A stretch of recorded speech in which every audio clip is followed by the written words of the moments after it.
Hey, folks, today is Tuesday, February 3rd, 2026, coming up on the breakdown with Brittany Noble.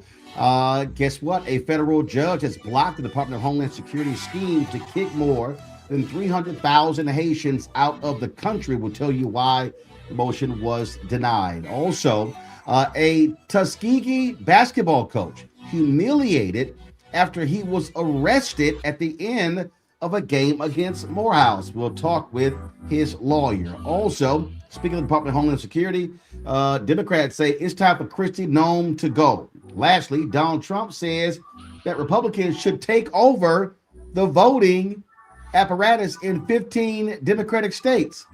I wonder why he's saying that now ahead of the 2026 election. Folks, it is time to bring the funk on the breakdown of Brittany Noble on the Black Star Network. Let's go.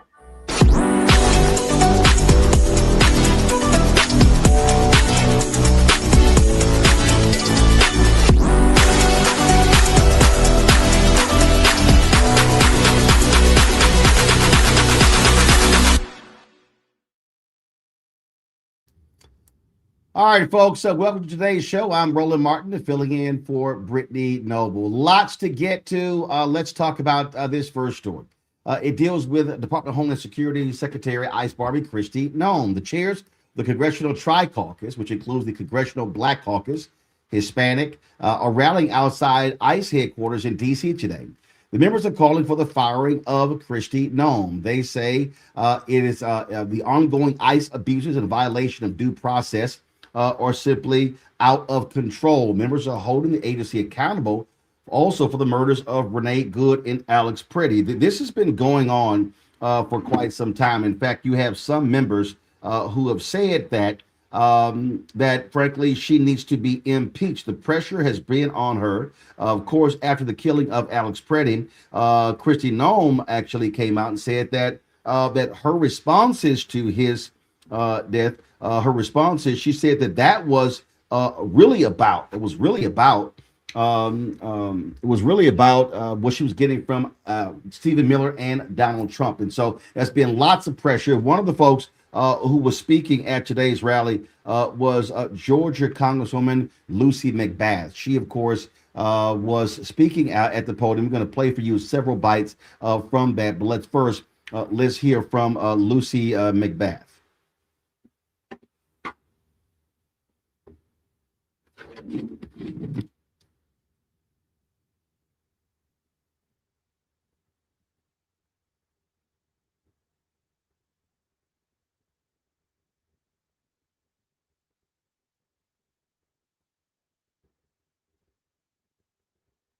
No audio.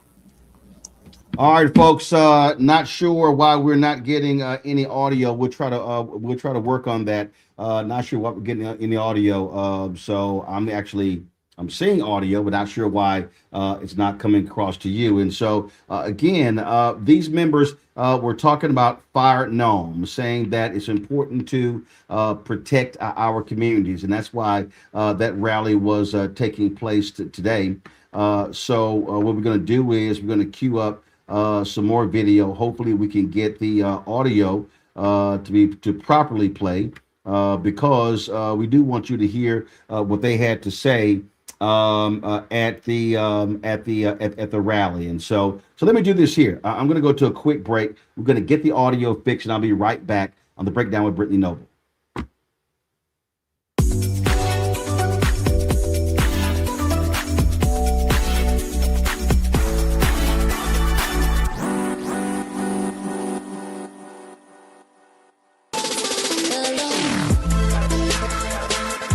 Hey y'all, welcome to The Other Side of Change, only on the Black Star Network and hosted by myself, Bria Baker, and my good sis, Jamira Burley.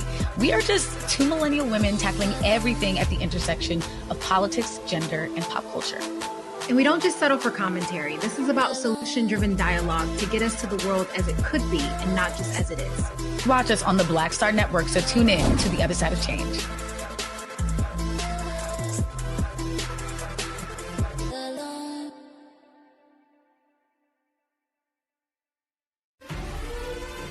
Violent white supremacy is, quote, the most persistent and lethal threat in the homeland. The greatest terrorist threat to the homeland is the homegrown violence stream, including hate crime committed on behalf of some kind of white supremacist ideology. They are coming after everything in Black America. MAGA and Donald Trump are specifically targeting Black America. They are going after the money. Attack Black Lives Matter. Attack critical race theory. Attack woke, DEI. MAGA wants to defund Black America. This is a perfect example of their desire to completely degrade and de-emphasize Black people.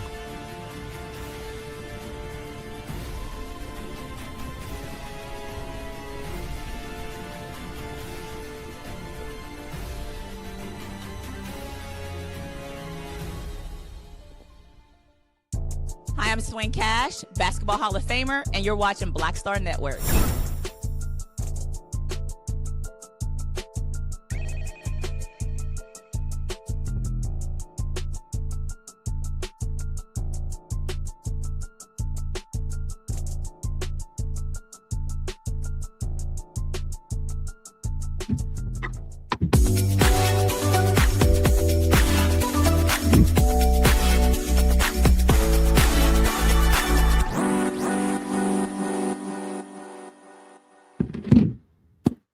All right, folks, so we got that all sorted out. So this rally took place a couple of hours ago. A number of members spoke. We first, Lucy McBath, Congresswoman Lucy McBath, Congresswoman Ilhan Omar, she also spoke. And so there are several members, also Stephen Horsford, Joyce Beatty also spoke. And so we're looking at all the folks who spoke. So let's do this here. Let's first hear from Congresswoman Lucy McBath, and then we'll hear from Congresswoman Ilhan Omar.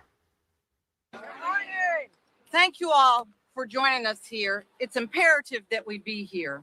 I'm Congresswoman Lucy McBath, second vice chair of the Congressional Black Caucus and proud representative of Georgia's 6th Congressional District. I want to thank the leaders of our caucuses today that you have around us. Congressman Adriano Espaillat, Congresswoman Grace Meng, Congresswoman Teresa Ledger Fernandez, Congressman Brad Schneider, Congressman Greg Casar, and all of my Democratic colleagues for their presence here today. Like so many Americans, we are outraged by what we continue to see in our American cities on our streets daily. ICE is operating without guardrails. We have seen violence, chaos, and lawlessness in Minnesota, in my state of Georgia, and in communities across America. It cannot stand.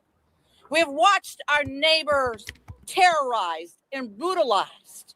And we have seen innocent Americans killed in cold blood by masked ICE agents who believe that they are above the law. Agents funded by American taxpayer dollars, yet apparently they are accountable to no one. Let's be clear. The presence of ICE in our communities is not about public safety. This is about stoking fear, silencing peaceful dissent, and turning Americans against one another. This is a direct attack on civil rights and due process to target communities of color, instilling fear in Black, Latino, Asian, and immigrant communities, and anyone who dares to speak out against the Trump administration.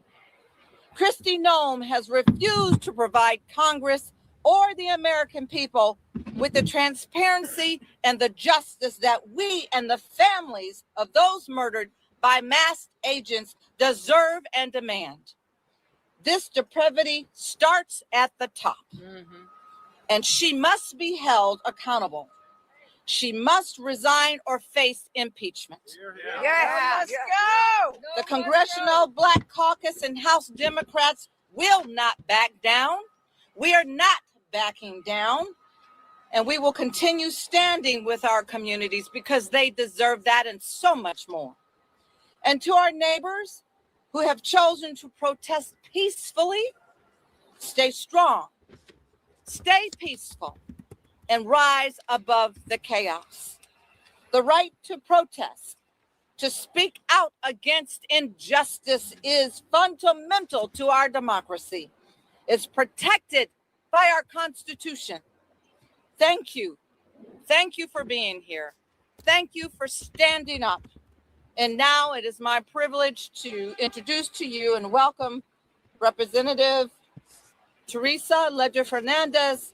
All right, folks. So we're going to, we're going to do this here. We're going to cue it up and then hear from Congresswoman Ilhan Omar, who represents Minneapolis. That has been the epicenter of all of these protests that have been taking place across the country. Really, I mean, federal law enforcement officials, including ICE, Border Patrol, Trump has been sending them into numerous cities: Chicago, Portland, Memphis, New Orleans is on the docket. But Minneapolis really has been the main place where we've seen sort of the pushback. Also, some 3,000 federal law enforcement officers have been sent into Minneapolis, which outnumbers even the Minneapolis and St. Paul Police Department.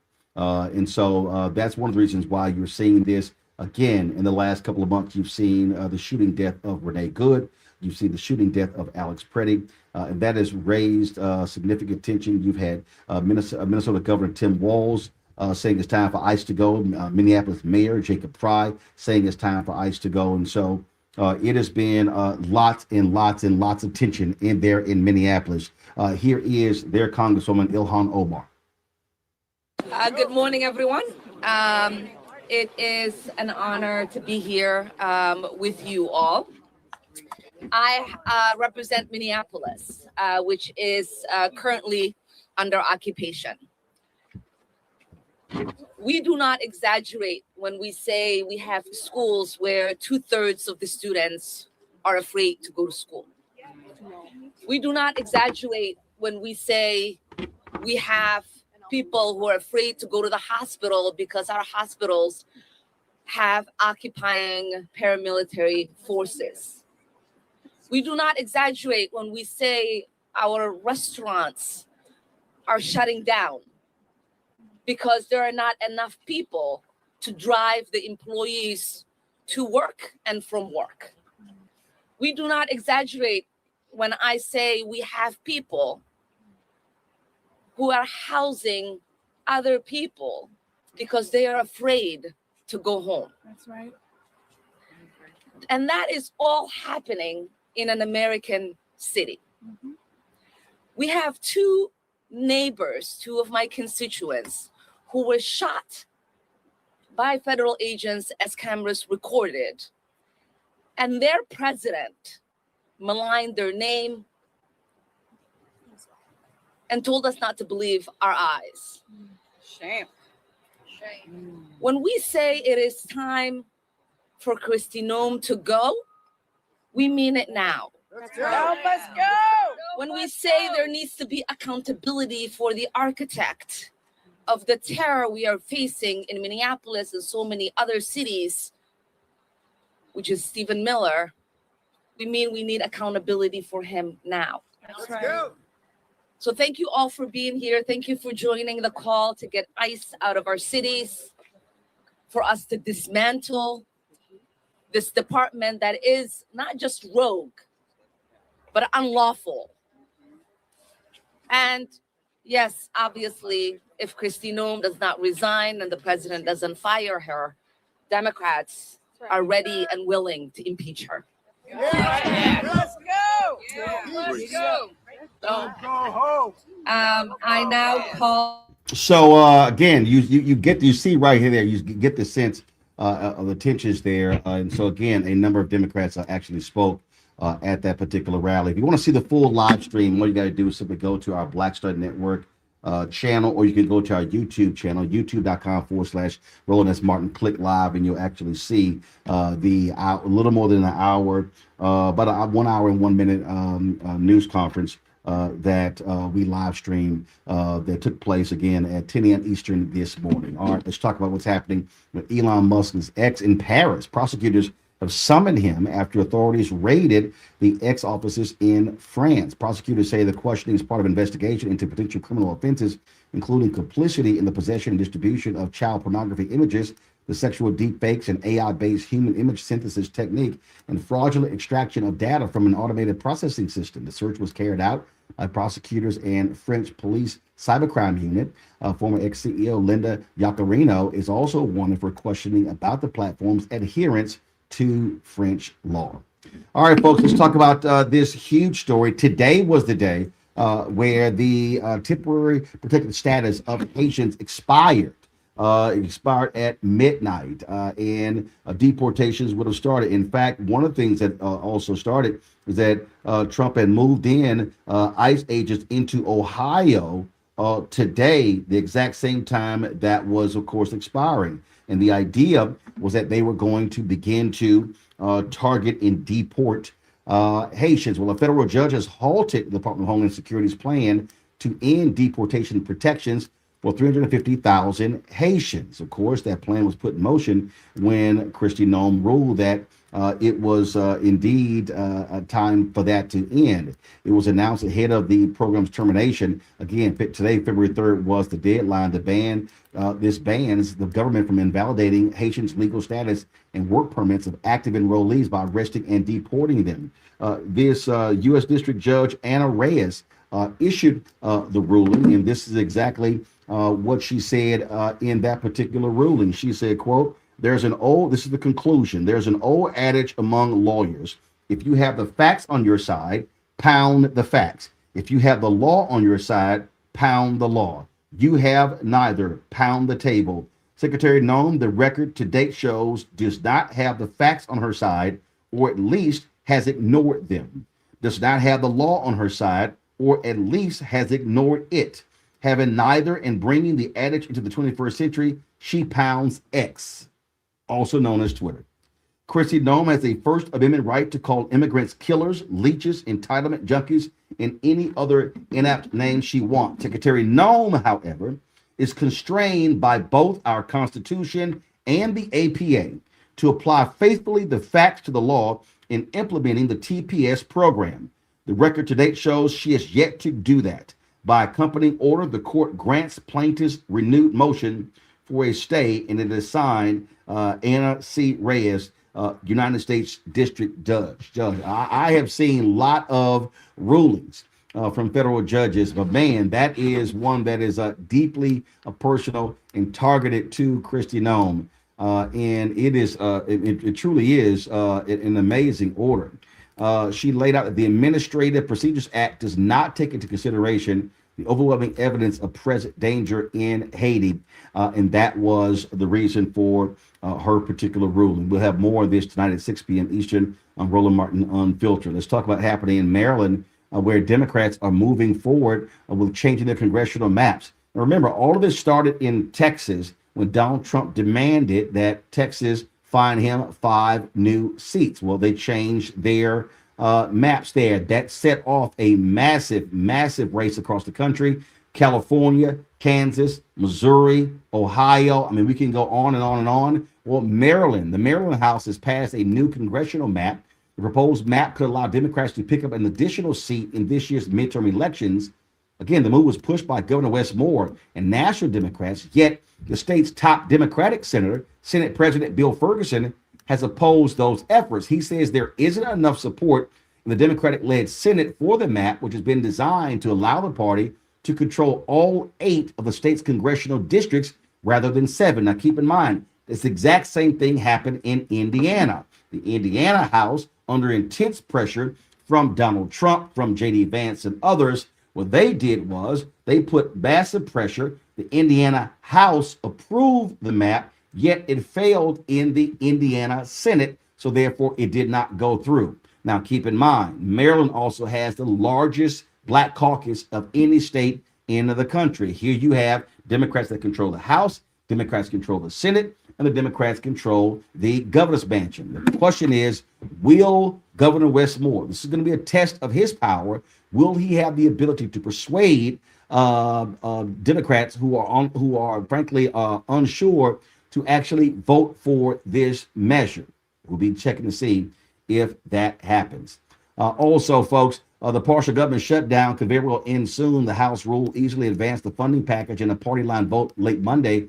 If the full House passes the funding package and Donald Trump signs it into law, the shutdown will end. It's a 5-bill package to fund the Departments of Defense, State Treasury, as well as a 2-week extension of funding for the Department of Homeland Security, allowing for no more negotiation. Of course, the DHS funding has been the center of the impasse, with the Democrats demanding reforms to how ICE operates. All right, folks, going to go take a break. We come back, we're going to talk with the attorney for the Tuskegee head basketball coach. This was the craziest thing you've ever seen. End of the game with Morehouse, he gets arrested. Literally, handcuffs put on him. We'll show you the video and talk with his attorney, Harry Daniels, right here on the Breakdown with Brittany Noble. I'm Roland Martin filling in for her. We'll be right back. Don't forget also.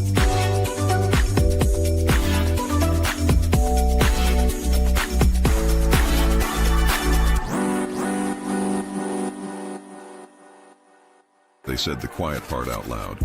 Black votes are a threat, so they erased them. After the Supreme Court gutted the Voting Rights Act in 2013, Republican legislatures moved fast. New voter ID laws, polling place shutdowns, purges of black voters from the rolls. Trump's Justice Department didn't stop it, they joined in. In 2018, his DOJ backed Ohio's voter purge system, a scheme that disproportionately erased black voters. Their goal, erase black votes and political power. Yeah, that happened.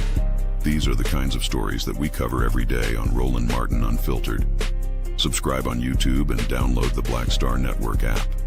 Support fact-based independent journalism that centers African Americans and the issues that matter to our community.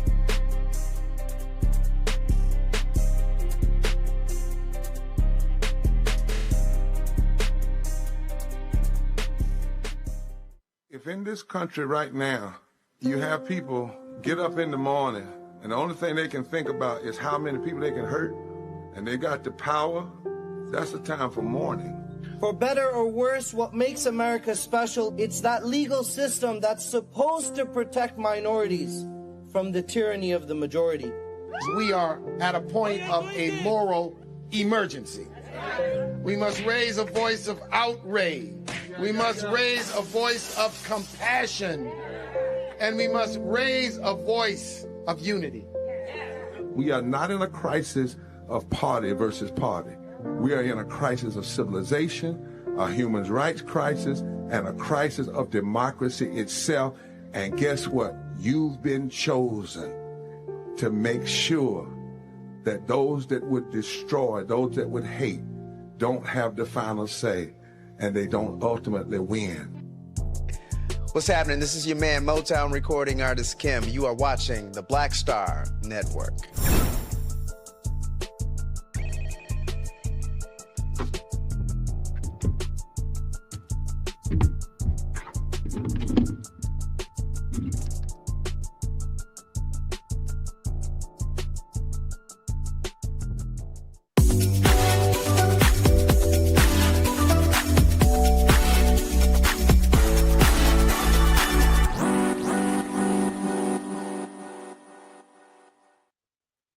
All right, folks. I saw this story over the weekend, and I couldn't believe it. I really could not believe it when I first saw it. And so here's the deal: Morehouse and Tuskegee were actually playing a game, basketball game. All of a sudden, the game was over, and the teams, as they do, they begin to shake hands. Well, the Tuskegee head coach begins to object because some Morehouse football players were in the line. So he then begins to object. That leads to him being arrested.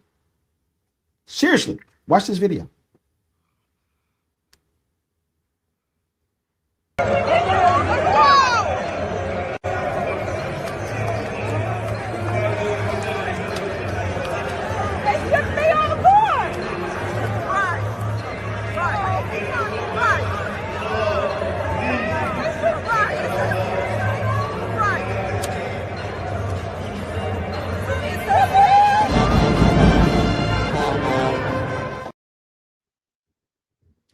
Y'all, that actually happened. I think we got another video from another angle. Let me know if you have that ready. I mean, like this was literally crazy. And so you see right there the Tuskegee coach. He is talking to the officer, and saying, "Hey, you know." And all of a sudden, these guys are there. Now he later said, "Wait a minute, he wasn't being mean-spirited. He wasn't being nasty. He was simply objecting to what he saw." Well, the officer didn't care and went ahead and arrested him. Attorney Harry Daniels has been hired by the coach. Harry Jones is right now. Harry, I've never seen this before. I've never seen this before, where a basketball coach who is simply saying, "Hey, what's going on here?"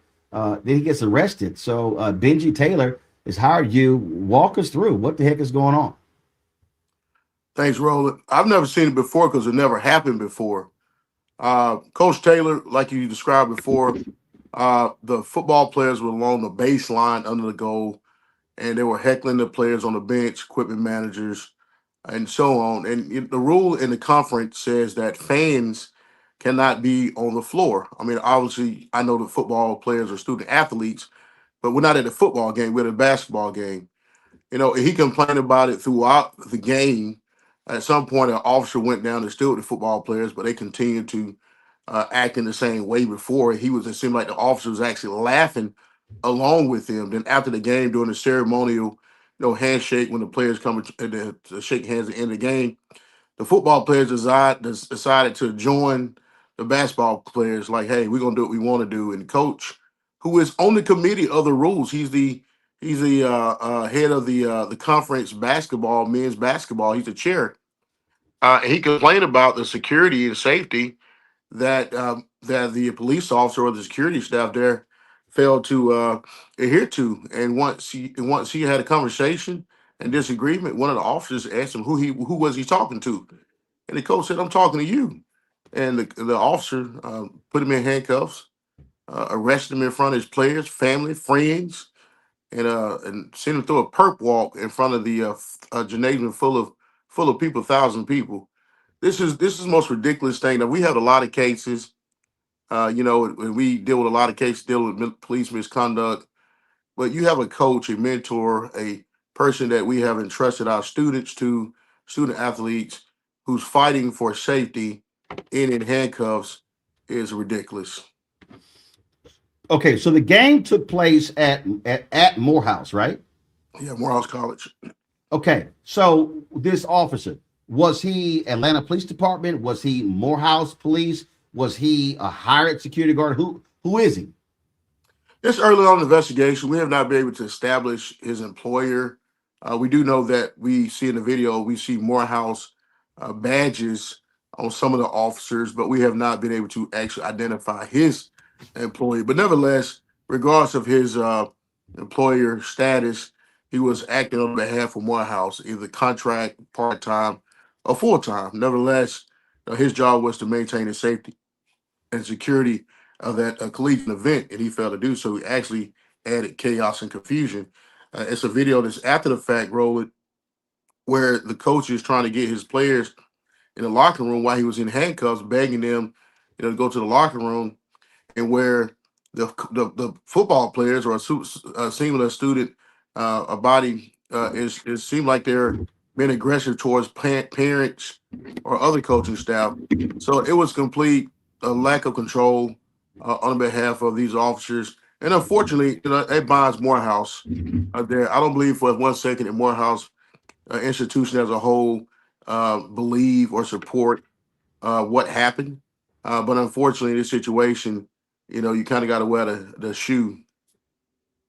The Southern Intercollegiate Athletic Conference released this statement. They said, following a comprehensive review of all available video, reports, and on-site observations, SIAC Commissioner Anthony Holloman has concluded his investigation into the unfortunate incident that involved Tuskegee University head men's basketball coach Benji Taylor and a member of the Morehouse College security staff at the conclusion of the men's basketball game this past Saturday. In accordance with SIAC policy, the conference determined that Morehouse College did not satisfy the required security standards for a host institution, specifically as it relates to crowd control and ensuring the safe entry and exit of visiting teams and game participants. As a result, the SIAC has imposed a fine on Morehouse College of an undisclosed amount and will require corrective measures to ensure full compliance with conference security policies moving forward. The SIAC holds its member institutions to the highest standards of sportsmanship, professionalism, and institutional accountability, said Holloman. Our historic institutions are expected to provide competitive environments that prioritize the safety, dignity, and mutual respect of student athletes, coaches, officials, and fans. The conference remains committed to upholding these expectations and to ensuring that all SIAC contests are conducted in a manner consistent with our shared values. Now, that's from the conference right there, Harry. And so, what's the next steps for you? And it's not, first of all, let's just be clear. It's not just you. Benji Taylor has hired you, Gerald Griggs, and Gregory Williams. So what's next? To piggyback off what the conference put out, Roland, we have to ensure that our colleges, historical Black colleges and universities, are treated with the same dignity and respect, and people who attend those events feel safe and secure. I don't think this would have happened at Cameron Indoor Stadium or any place else, particularly. And I want to make sure that you can't treat a collegiate event as though this is some type of rec league game. You have people there in place to ensure safety, and it was not adhered to. So I want to make sure that this is a message is sent to ensure the safety of students, first and foremost, paramount, student athletes, coaches, fans alike, no matter the venue or setting that you're in. At the end of the day, this is student athletes. It's entertainment. They playing ball, but ultimately it's entertainment, as they matriculate themselves through the university and school to get an education. But we need to ensure safety. And our stance is simple. We want to make sure that Morehouse, take a position, and all institutions take a position, take this as a learned moment, and make sure it doesn't happen again. Obviously, Coach Taylor has some personal damages and issues that he have to deal with, physical, emotionally, psychological, because this never happened before. This could have adverse effect on his career moving forward, because he's forever going to be known as a coach who was arrested on the floor and paraded before his team and a whole gymnasium that never happened before. So we have to deal with that issues. Obviously, hide our services to help resolve that issue. But nevertheless, the overarching thing that we want to get done is make sure that our players, coaches, and our HBCUs are treated fair and equally like anybody else. And that's what we plan on doing. The officer claimed that Taylor was very aggressive and the aggressor. Well, guys, roll a video. Anybody who watches this video, and I played it back, and I was like, I mean, you can tell the officer had attitude. Guys, roll a video. You can tell the officer had this little attitude, and you see him, you see him pointing, you see the officer. Oh, no, roll it, guys. You relate with the video. Just roll it back, because I need people to see. Okay, now what you're going to see right here, and this was so you see him motioning, and he's pointing out, and all of a sudden you can tell the officer sort of is like, wait a minute, hold up, and so you see that. Now, this is the thing, Harry, and listen, we've had you on so many times with many of these police cases, shootings that have taken place.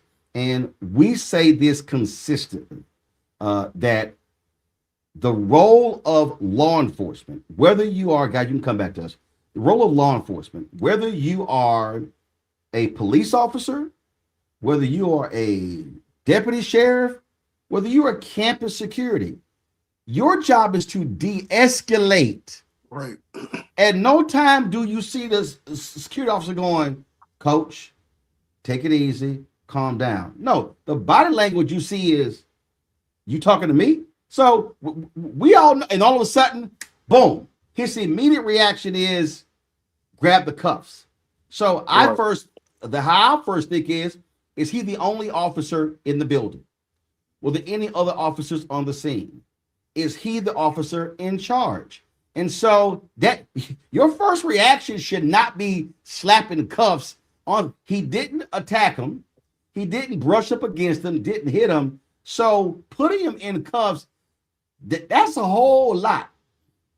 Yeah, we talk about this de-escalation a lot, how a lot of these things happen and start, from something as simple as detaining a person as the coach was detained to end up killing a person. The de-escalation tactics was clearly not adhered here. And let me be very clear, even if the coach was upset and using profanity or something, and he was not, he has a First Amendment right protection to do that. That's a First Amendment right protection.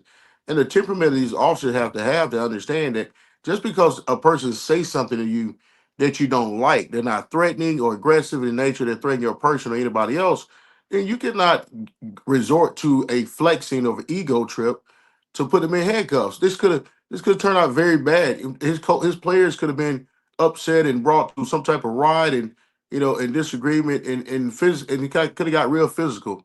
But the physicality, if it would have happened, it spawned from an officer not trained or ill or just have a ego that should not be part of a situation in any environment. I say this, Roland.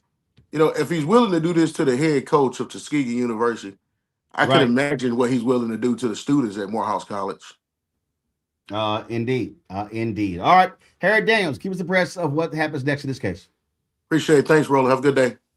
All right, thanks a lot. All right, folks, got to go to break.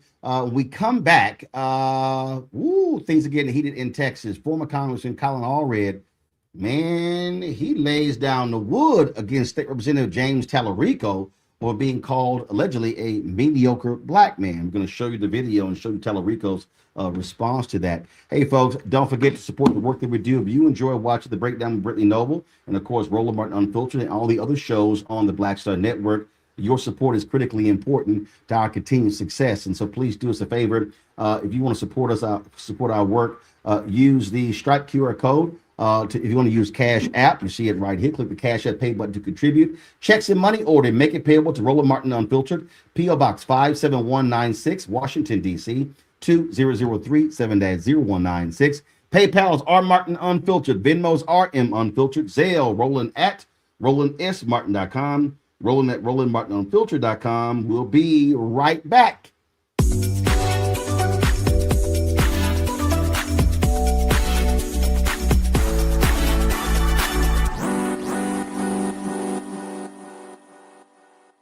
With medicine and science under attack, I want to keep you and your family informed and healthy. I'm Dr. Ebony Hilton, and I knew at the age of 8 that I wanted to be a doctor. So I studied hard and became the first African-American female anesthesiologist hired at the Medical University of South Carolina since its opening in 1824. And I always say I was made into a doctor, but I was born to be a mom. And as a new mom, wife, sister, daughter, and friend, I understand how frightening a medical crisis can be. I care for individuals on some of the worst days of their lives, and it's my mission to provide you with a safe space to gain clarity on issues affecting your mind, body, and soul. I recognize that there are health disparities, particularly as it pertains to race, and I want to help bridge the gap between you and your healthcare providers. Join me every Thursday for Second Opinion on the Black Star Network, where each week I'll invite experts from various medical fields to share the latest health news.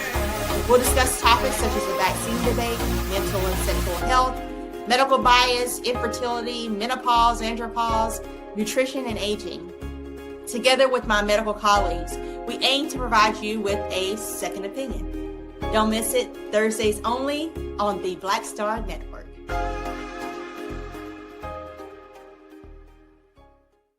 If in this country right now, you have people get up in the morning and the only thing they can think about is how many people they can hurt, and they got the power, that's the time for mourning. For better or worse, what makes America special, it's that legal system that's supposed to protect minorities from the tyranny of the majority. We are at a point of a moral emergency. We must raise a voice of outrage. We must raise a voice of compassion. And we must raise a voice of unity. We are not in a crisis of party versus party. We are in a crisis of civilization, a human rights crisis, and a crisis of democracy itself.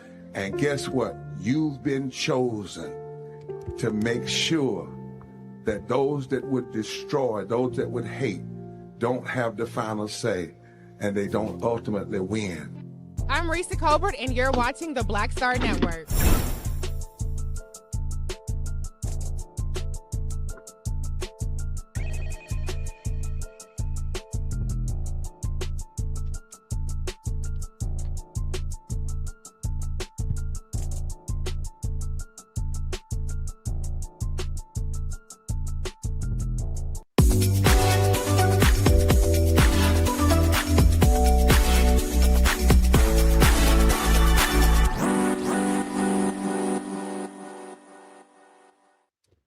Folks, we're 1 month away from the primary in Texas to determine who would have a Democratic nomination to represent Democrats in Texas in the U.S. Senate race in November.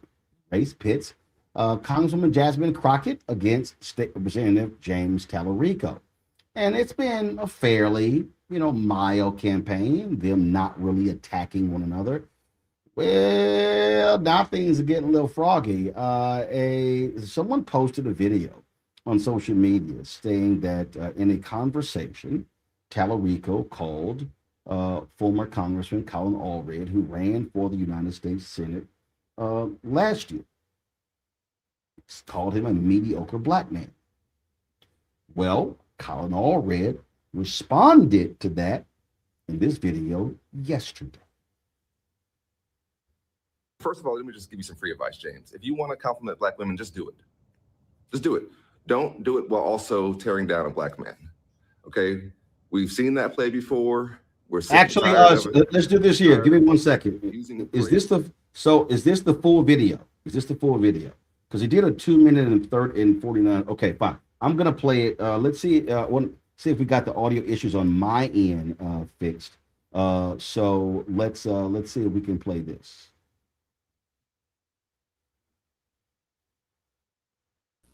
No audio. All right, I'm not quite sure why you guys can't hear the audio on your end, because everything on my end is showing this. So do this here, y'all. Pull the full video, because it was a 2 minute and 38 second video that Colin Allred dropped. That was I was surprised by it. So all right, so here's what you had. You had you've had a lot of people. You've had a lot of people going back and forth. You had supporters of Crockett and supporters of Tallarico have been duking out on social media. They've been duking out on social media. Okay, guys, I'm hearing music, so could y'all kill that music, please? Guys, do me a favor. I'm hearing, there we go. Okay, sorry. I was hearing some music there. All right, so here's the deal. They've been duking it out because a lot of Tallarico supporters believe that Crockett shouldn't be in. They believe that she is not the best choice.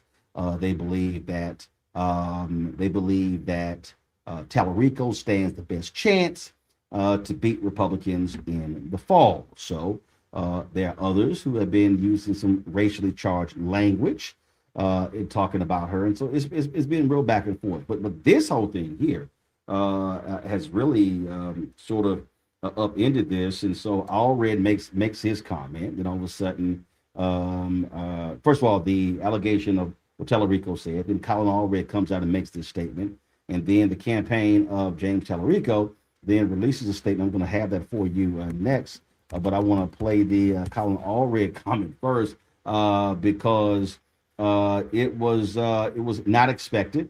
And so what it did was, of course, it created a whole new news cycle. And there's some people who are like, okay, this is no big deal. This really doesn't matter or anything. But it does, because what you have to understand is the election is going on in a month. They're campaigning right now. And so every day you're not talking about the issues. Every day you're not defining yourself and defining the candidate. Well, then you have a problem. Okay, I think y'all have the full video now. So let's go ahead and play it.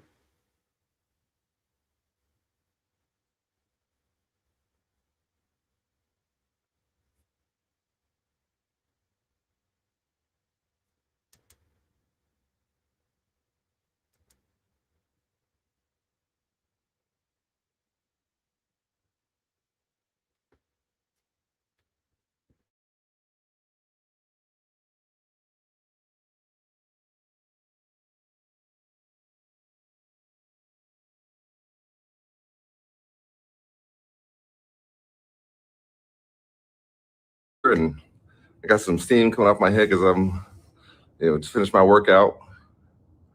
Got some steam coming out of my ears too. I understand that James Tallarico had the temerity and the audacity to say to a black woman that he had signed up to run against a mediocre black man, meaning me, not a formidable, intelligent black woman. Ears too. I understand that James Tallarico had the temerity and the audacity to say to a black woman that he had signed up to run against a mediocre black man, meaning me, not a formidable, intelligent black woman, meaning Jasmine Crockett. Let me just break this down into a few segments here. First of all, let me just give you some free advice, James. If you want to compliment black women, just do it. Just do it. Don't do it while also tearing down a black man, okay? We've seen that play before. We're sick and tired of it. We're tired of folks using praise for black women to mask criticism for black men. That's not good for our community. It's not good. It doesn't work, and we know what you're doing. Okay, so if next time you want to praise a black woman, just do that. Leave black men out of it. Just leave a lot of things out of it. Second of all, did you ever have a coach or somebody, a leader in your life tell you that when you make an accusation, you often have a bit of confession in it? Maybe you use the word mediocre because there's something creeping into your mind about yourself. Because I know you're not talking about somebody who's been better at 3 things than you've ever been at 1. You are not saving religion for the Democratic Party or the left. We already had Senator Reverend Dr. Raphael Warnock for that. We don't need you. You're not saying anything unique. You're just saying it looking like you do. Okay? And third of all, let me just say to all the young black men out there, all the young men who come from tough background, struggle growing up, who maybe think that someday you want to put yourself forward as a leader in your community.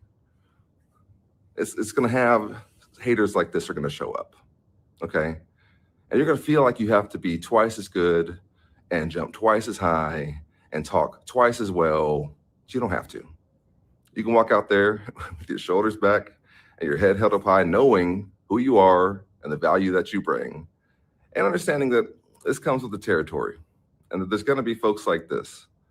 And when we see them, we should say thank you. Thank you for taking off the mask. Thank you for telling us who you really are and what you really think. And goodbye, okay? Because we're on our way and we don't need you to come with us and we don't need your help to get there. So with that being said, go vote for Jasmine Crockett. This man should not be our nominee for the United States Senate. I wasn't gonna get involved in this race, but listen, don't come for me unless I send for you. Okay, James? And keep my name out of your mouth while you're at it. Okay, then. This was released by the Tellerico campaign. This is the official statement from James Tellerico on Allred video. This is a mischaracterization of a private conversation. In my praise of Congressman Crockett, I described Congressman Allred's method of campaigning as mediocre, but his life and service are not. I would never attack him on the basis of race. As a black man in America, Congressman Allred has had to work twice as hard to get where he is. I understand how my critique of the congressman's campaign could be interpreted given this country's painful legacy of racism, and I care deeply about the impact my words have on others. I've always said that, despite our disagreements, I deeply respect Congressman Allred. We're all on the same team. Woo, it's a whole lot there. All right, y'all. So we'll see what happens next. Again, Election Day in Texas is March 3rd. And whoever wins on March 3rd will represent the Democrats in in November against who wins the Republican primary, with incumbent Senator John Cornyn being challenged by Texas Attorney General Ken Paxton, as well as Congressman Wesley Hunt. Folks, the former mayor of Detroit makes a deal to pay more than $800,000 in restitution. That's right. Kwame Kilpatrick has signed a private deal with the feds. And of course, he owes the city of Detroit. Now, that's more than $155,000 he initially claimed he owed. Kilpatrick reached this agreement after he fought in federal court to reduce the repayment amount. The court denied his motion to reduce the repayment. Kilpatrick's pension benefits and other income are now subject to garnishment. He was sentenced to 28 years for wire fraud and tax evasion. However, Donald Trump commuted his sentence in 2021 after serving just 76 months in prison. Folks, the D.C. Office of Planning has awarded $250,000 in grants to two nonprofits. It's for the care and preservation of historically black cemeteries in Washington, D.C. The grants are part of a broader initiative to recognize and protect black history in the nation's capital. The Woodlawn Cemetery Perpetual Care Association and the Black Georgetown Foundation will each receive $125,000 to support research, maintenance, community education efforts. The funds will be used to remove hazardous trees, repair fencing, improve signage, and enhance the safety and accessibility of the cemeteries. These historic burial grounds are critical to African American culture and history, and the grants are a significant step towards ensuring their preservation and care. All right, folks, our final story. Rapper T.I. has made a big-time donation to Morris Brown College. He's giving the school $50,000. T.I. said that what led him to give such a big way to Morris Brown is because of the work that they do.